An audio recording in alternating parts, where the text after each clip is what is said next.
नको पांडुरंगा मला सोन्या चांदीचं दान रे, फक्त भिजव रे या शेतकऱ्याचं तहानलेलं रान रे. मोह नको, अहंकार नको, नको कपडे छान, फक्त यावर्षी भरपूर पिकू दे माझ्या शेतकऱ्याचं रान रे.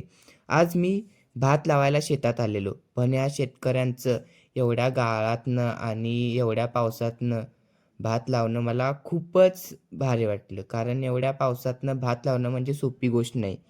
जशी विठ्ठलाच्या मागे रखुमाई खंबीरपणे 28 युगे उभी आहे, तशी आमच्या शेतकऱ्याच्या मागे तिची मालकीण प्रत्येक सुखदुःखात उभी आहे.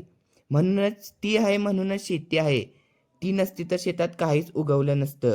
तिचं काम कुणालाच दिसत नाही, पण तिला कुठल्याच कौतुकाची गरज नाही आहे. घर सांभाळत नाही, तर शेतात नवऱ्याचा खांदा म्हणून उभी असते. ती पण उन्हातान्हात, पावसा-पाण्यात आणि कुठल्याही थांब्याशिवाय. ती आई आहे, बायको आहे आणि पण सर्वात महत्त्वाचे म्हणजे ती त्या घराची आणि त्या शेताची खरी ताकद आहे.